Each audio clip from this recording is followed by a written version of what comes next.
Welcome back to True Print for Life. I'm your host, Christina Vera. And I'm your co-host, Maylin Sambois.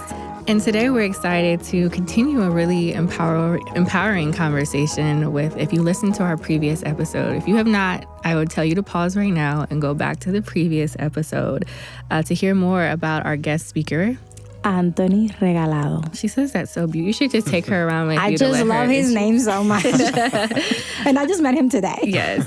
But we had a great conversation with Anthony about really just his upbringing, a little bit more about his perspective on life, community, values, and really excited to dive a little bit deeper into this next part of the conversation.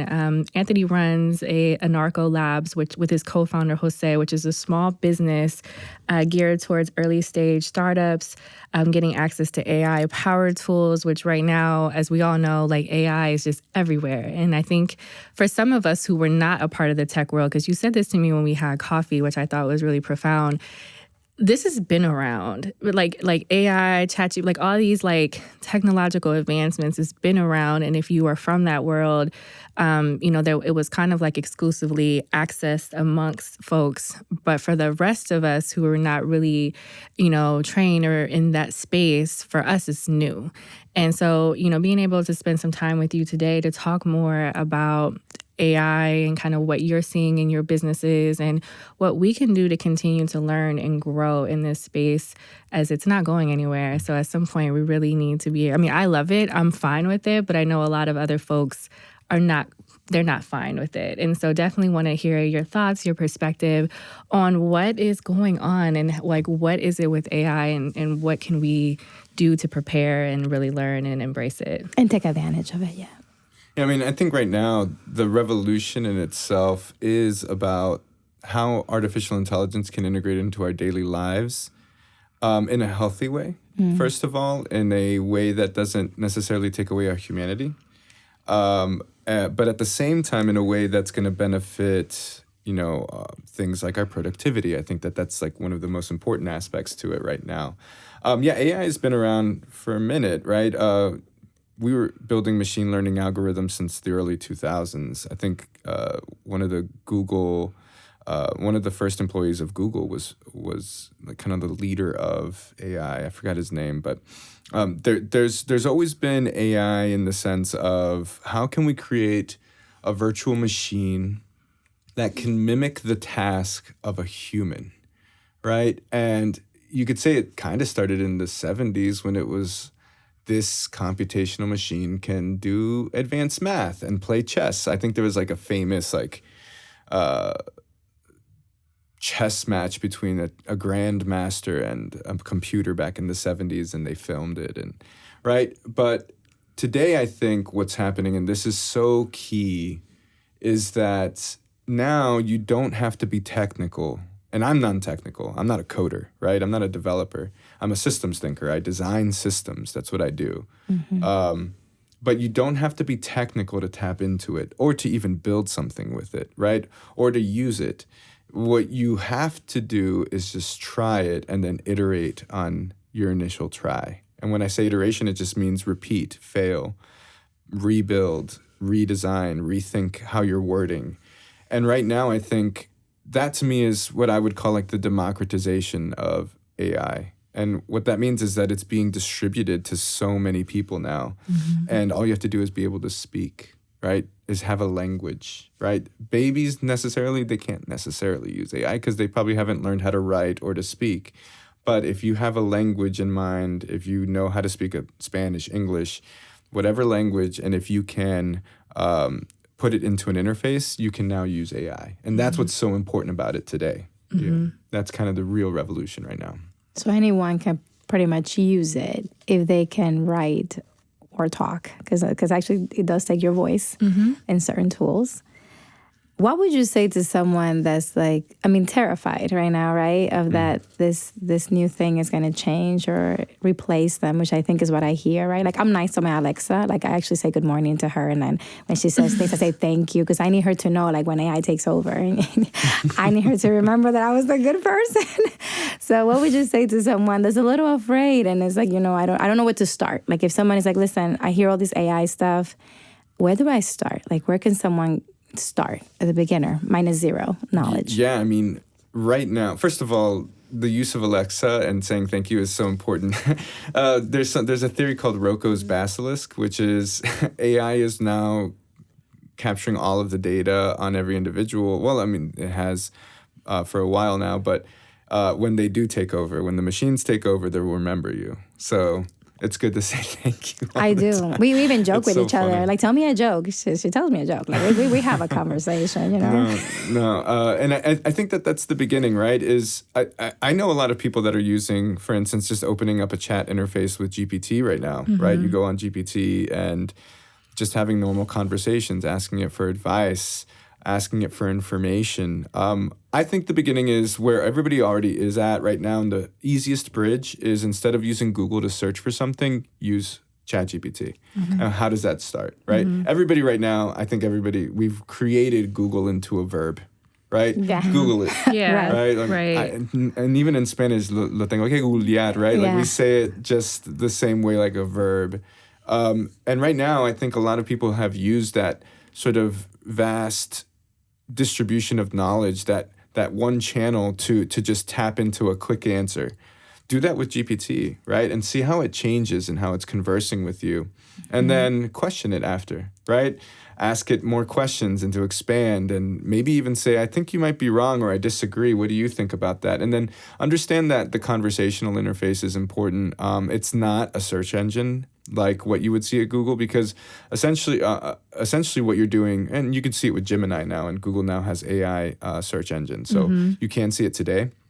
But if you start just having a conversation with it and just ask it for more answers, for more understanding, I usually right now, one of the first things I tell it is be unbiased with me, so that you're not just telling me what I want to hear. I really want you to be unbiased with me. I think that's an extra level there. Like level 2 is give me honest answers, right? Like don't just tell me what I want to hear. Start doing your research with ChatGPT. Ask it for the sources of what it's saying. I started that. I'm like, well, where did you got this from? What about paid or free? Okay, what's your opinion on this? Because, I just started using it not too long ago, and I feel like there's so much to learn. I literally use one of the so many tabs that it has. So there's so much to learn there, but I currently have the free version or the complimentary version. What would you recommend to someone that maybe is starting, I would say free, but like maybe they're not like mid-level, like they know how to use it, they're starting to create images and things like that, a little more advanced? Would the paid version make sense? Or something else? I think that the paid version makes sense specifically for people that are entrepreneurs. Yeah. I would say that if you're using it kind of casually, I think it's okay to have the free version and just use it there. When you're paying for access here, and this is kind of the scary part of the commodification of AI, you're essentially paying for access to a higher reasoning level. Right. So like a smarter machine, right? With a little bit more capacity, right? It can produce more images, sure, but also with a little bit more reasonability and reasoning power in general. I think it's so important to understand that not everybody can pay $20 a month, right? So then how do we give them access? I'm really big on... This is going to be controversial with tech people. I'm really big on actually, how can I put this? Making tech, there's this bridge between tech being privatized and then being publicly accessible. I don't know why we haven't crossed it with things like Wi-Fi, right? Like we should have internet constantly available for everyone free. I agree with you. Right? Yes. And that's making tech from private to a utility, right? Like a very necessary everyday utility. And I think Wi-Fi, the internet, access to the internet is a utility now, and like we need to give people access to the internet. But I think the same about tech, right? Or about AI, sorry. I think with AI, we need to maybe see that in the future there might be a bridge as to how do we give people access to higher reasoning machines that can actually help them do more research, build a business, have a conversation about their psychology, try to help them understand how to read better, whatever that looks like. I think it could be a really interesting use case. And I'll reflect on my time at the Hispanic Chamber. There was a really interesting use case with a Venezuelan immigrant that had come to the States last year, and he was an expert in mining. And he did a lot of mining and led a lot of mining projects in Venezuela, but he couldn't necessarily fit into the American mining economy as talent because he didn't know how to speak a lot of the language, right? He was still learning the language. But he had all of these vast resources, right? He had PDFs just full of how to get into mining, and I don't know anything about this industry, but so he said, what do I do to learn this? And I said, I opened up my computer and I said, pass me those PDFs. I put it in the ChatGPT and I said, ask it questions in Spanish. Mm-hmm. And it was an English document of about 100 pages. And he started asking it questions in Spanish and he started getting responses in Spanish. And it was reading it for him and helping him translate. So imagine being able to give that tool to somebody and that can use it as a self-learning tool, right? Mm-hmm. And then maybe he started asking it afterwards, like, can you translate this with me? Or can you help me learn keywords in English about the mining industry so that I can start learning a language? I think that those are the exact use cases that are so important and pivotal for people to have access to AI and how it works today and how it can help them be better. The fear aspect, I mean, it makes a lot of sense. A lot of people are afraid about the future. I think the biggest fear is, will it take my job? Yeah, and I've heard that. I mean, just maybe almost a year ago now, I went to a fast food restaurant, and it was an AI person taking my order. And at first, I didn't realize it was a digital or like a computerized system. But then when the system repeated my order, I then knew that was not a person on the other end. And we're seeing it more and more with just even all the self-checkouts. And, you know, when you go to the grocery store, they'll have 10 plus self-checkouts and now only 2 cashiers. And so, I mean, we have to be mindful that it is, in fact, taking over a lot of different industries for folks. So I think, you know, that is something that I feel like I've seen play out. Now, we still need people in that. So I think there's, you know, Maylin always has a great theory on, you know, what's the lesson and what's the opportunity. And so I think, you know, being able to really spend some time really learning the, you know, opportunities within AI and specifically like a ChatGPT. And I know there's several other platforms. I do like ChatGPT. I do have the paid membership. I noticed the difference in the free version, and just I could tell the difference. It's definitely a huge difference.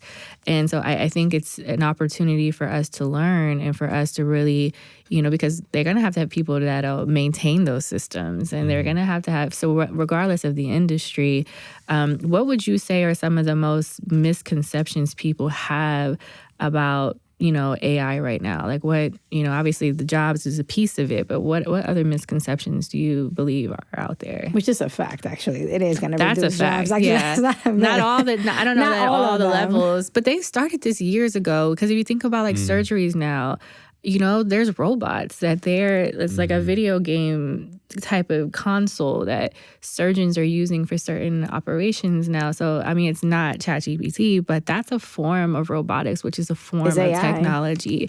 So, I mean, and there are countries that are so much more further along technologically than we are. So even thinking about like China and other places, you know, I read a lot of just like articles from other countries, and just to see like some of the stuff they're already doing, like we're not there yet. I mean, even with like the electric cars, like things we're trying to implement here, although we don't really, my personal opinion, we don't have the infrastructure for electrical cars. I understand in certain parts, but here in Ohio, Not yet. Now, I know it's on a wish list, but, you know, just thinking about, you know, we had a friend in Hawaii who had an electrical car. She couldn't find a port to charge that car for many, like, so just thinking about the infrastructure that has to go along. So pieces of this can happen really fast, and pieces of this will happen gradually over time. But what would you say are some of the misconceptions that you are seeing? So here's the reality. There are no misconceptions. Everything that is possibly thought of right now as a threat to humanity or threat to jobs is potential. There are no misconceptions. Here's the thing, though. So for me, it's not about, and this is kind of, we're getting to the ethos of why Anarco Labs was created. Anarco comes from the prefix anarchy. And the whole purpose is, how do we create a new economy and the thesis that I have with my partner is, how do we create a new economy of micro entrepreneurs as opposed to people looking for jobs and working for corporations? So then I would like to present a different thesis as to how AI is utilized in the future. In that future, what I see are communities using AI to help them build a flower bed, and that flower bed now offers them vegetables, herbs, a community garden, and helps them track the data as to how they can be better depending on the weather, depending on the conditions. And imagine they were empowered with AI to build that software and that hardware behind it. I think that that's sort of the future that I would love to see painted. But right now, what we're talking about is the commodification of our data used by large corporations that are now leveraging all of the data that we've given them for the past 25 years in order to replace us. And that's where I really feel there's the potential for a new type of community-based revolution. And it's a soft revolution, not the large R revolution, right? But the minuscula, the lowercase Micro. R. Exactly.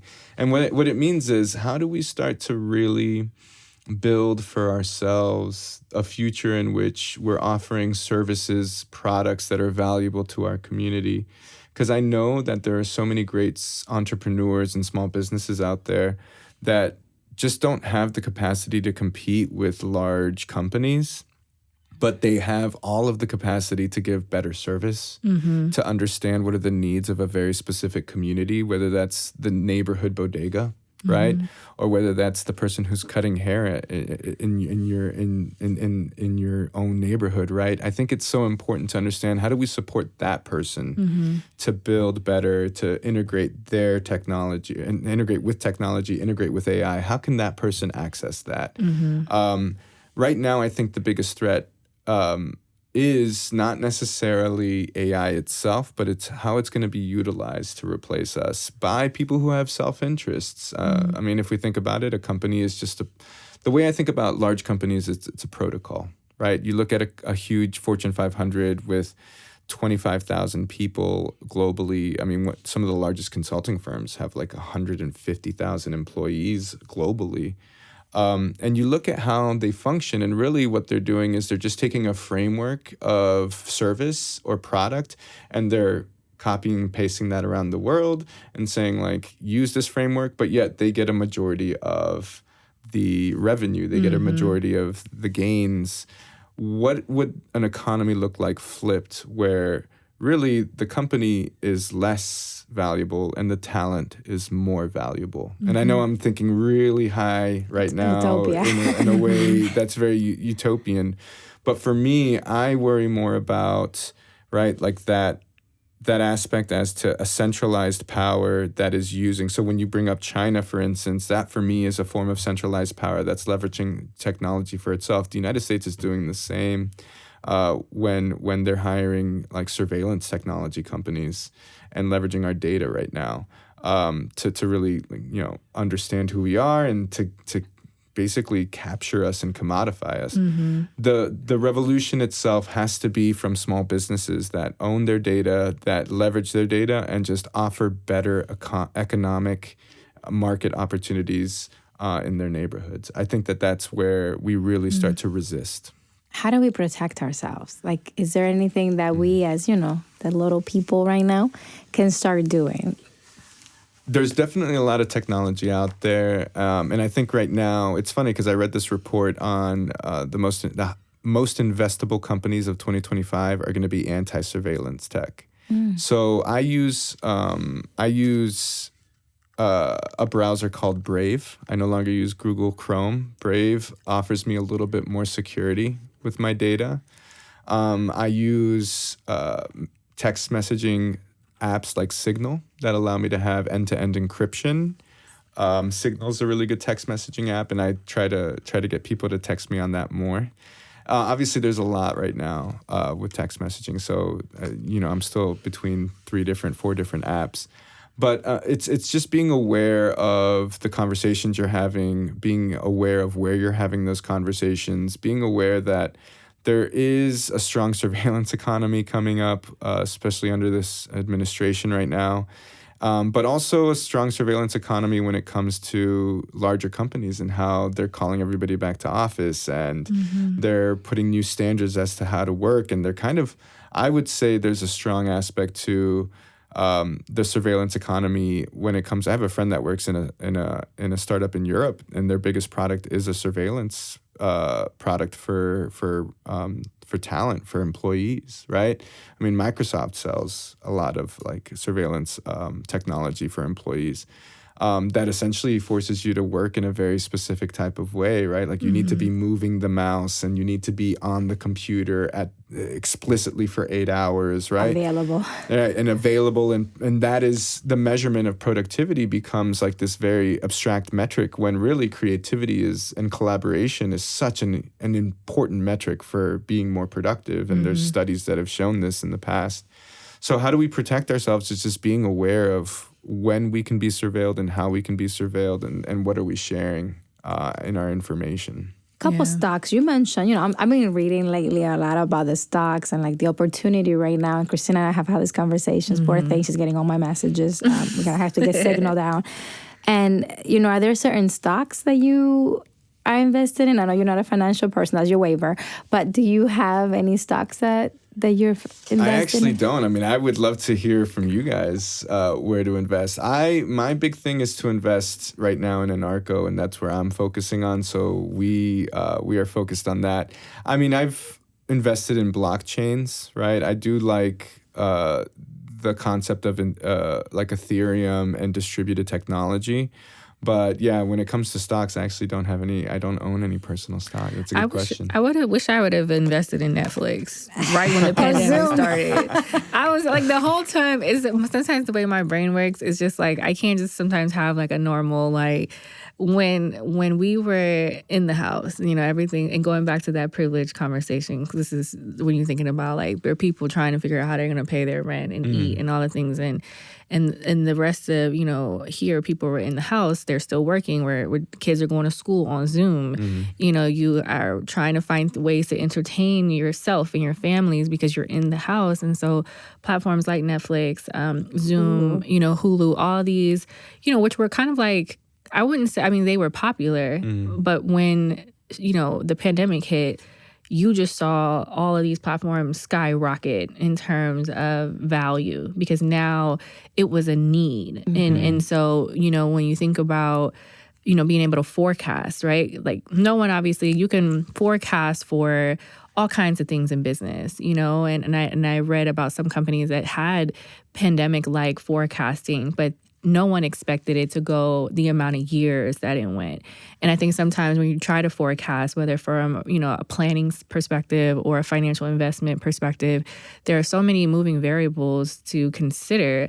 But I mean, honestly, during that season, I started to think about what are the main things that I know in my household we were using quite a bit, and just started to research. And I saw almost triple fold within a short span of time what shares at Netflix were going for, what was happening with Zoom. And then suddenly you had to do all, like, it just, they found the opportunity. And in a moment that the rest of us were, worrying about things like toilet paper, which are not to say that they weren't important, but like what I've often talked to Maylin about, sometimes I think with the way the media and social media and the news, it becomes this hyper sensitive, like reactive, constantly trying to keep us in this reactive state of paranoia or, almost chaotic in certain senses. Like, we need to go out, we need to buy this, we need to do that. But behind the scenes, in my mind, there are people sitting at a table like this, and they're looking at it from an economic standpoint. And so oftentimes you see, the people who were making those masks at that time, I don't know who, I'm sure there was several, but a lot of them jumped on that opportunity. They jumped. We were getting hand sanitizers that I know were not made properly in a factory somewhere. Like, just you could smell the difference in the quality. But we were just so like, any hand sanitizer, any mask possible. Like we just get to this place of like Lysol. all the cleaning products. But so you saw all these people suddenly, I saw distilleries that were, you know, at one point making beer, they started making hand sanitizer. So they were using their equipment to then provide a need or a service during a time where most people were just feeling like, I just need these things. I don't care what it costs. But that there's this whole economic piece of this that I feel like sometimes we are just in a panic that, which is going back to what you said in the last episode about like this, the economic wealth of not only our country, but around the world. There are people that are, whether they have a village of folks that are advising them or they're just kind of trained in this way to say, listen, I'm not going to panic. I'm not going to go out and buy all the hand sanitizers. I'm going to research what company is making these. Like, I want to know what the shares cost. Like, just from an economic, because people profit. And it's sad because I don't believe that that's always the right thing, but that is this country and not just our country, but that's sometimes business. I think something here, and this is I probably don't invest in stocks because of my resistant characteristic of market manipulation and understanding how it works in the way that you just mentioned it. Generally, the rule of thumb with investment is if you're already hearing about it, you're already too late. Right.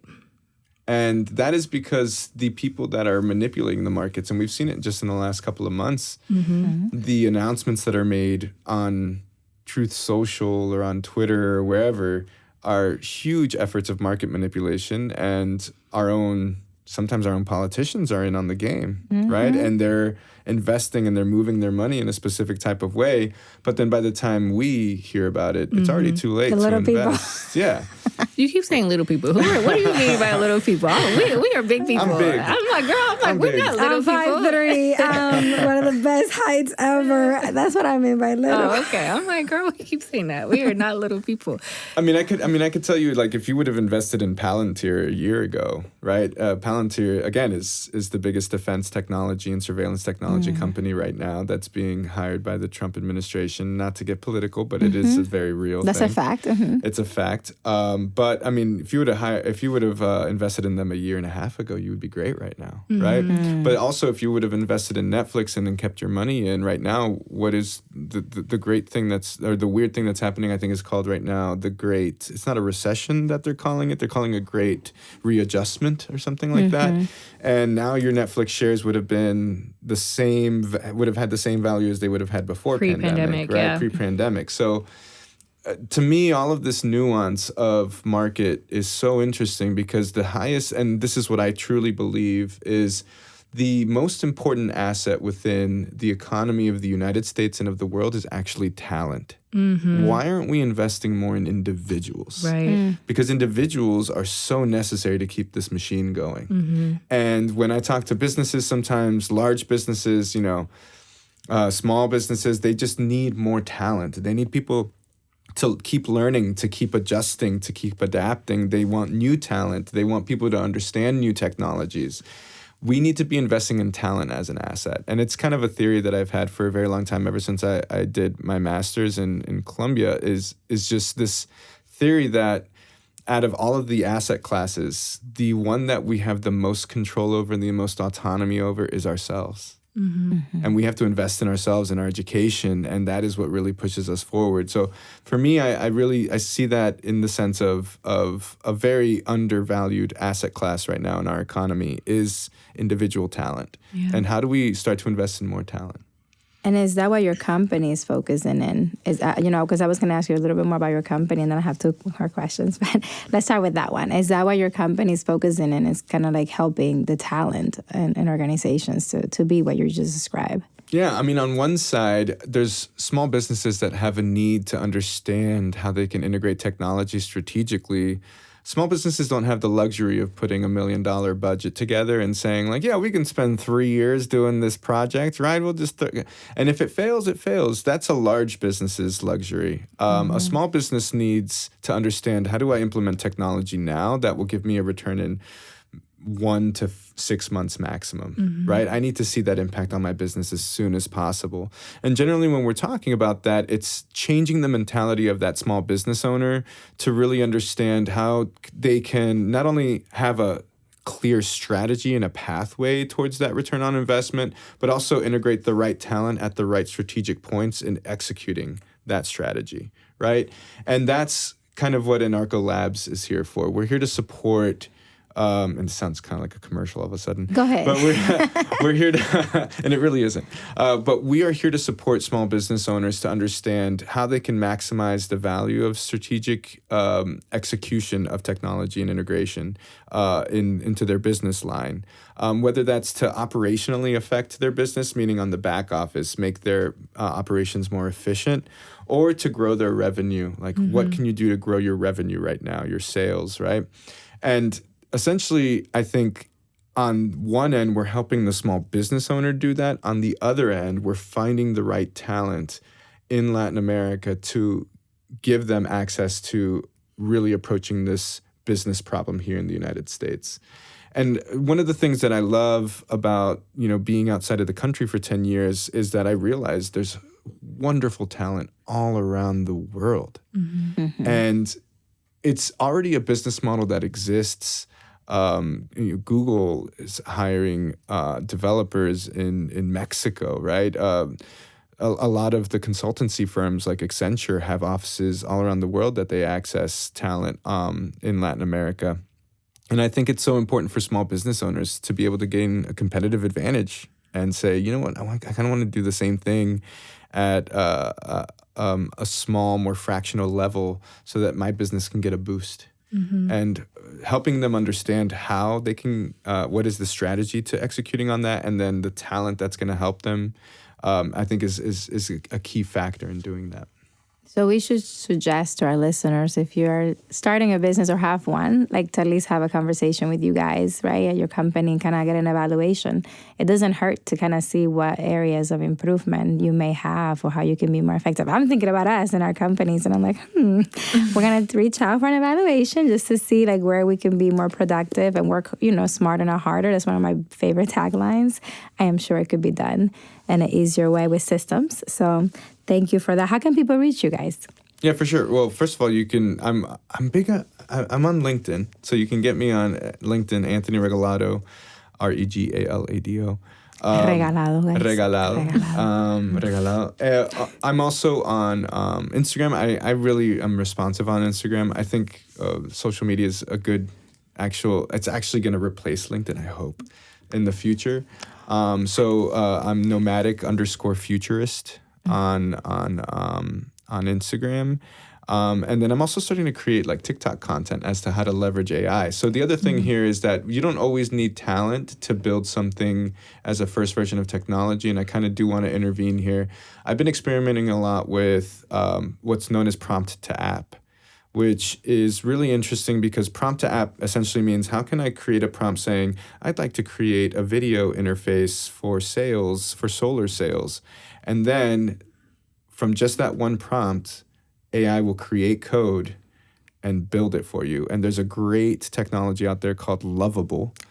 You can find it at lovable.dev. I went to the Stripe conference 2 months ago, and they used Lovable on the stage. Like, Stripe is a huge company. The two founders were right there, and they were using it on stage live to create a form for their app. And it was really interesting to see, these two founders that are coders go prompt to app instead of coding.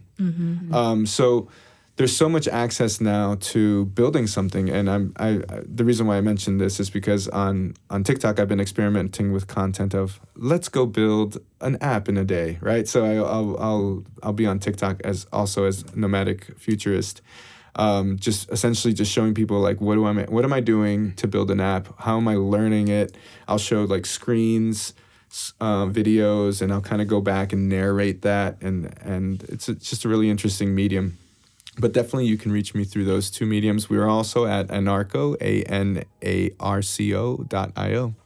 Perfect. Thank you. Well, And we'll thank put that you in so our much. episode too. Yeah, we definitely will. Well, thank you, Anthony, so much for joining us. I feel like we'll definitely have you back in the future just to dive deeper, learn more about your services, your products, what we're working on, and certainly really appreciate you coming, spending some time with us today. I feel like this was a very just eye-opening conversation on so many levels, and so we really appreciate your work and definitely appreciate the opportunity to get to know you better. Yes, thank you. Any last question for us? I know you said you may have one, so I don't. We're wrapping up. Well, yeah, we have to go. If anything, we'll see you in the next episode. Yes. So thank you for listening. And as we always say here at True Print for Life, it's bigger than you. Thank you so much for listening today. We're excited and we hope that you follow us on Instagram, True Print for Life, YouTube channel, also True Print for Life. And make sure that you share, like, watch our videos. Make sure that you follow us on all streaming platforms.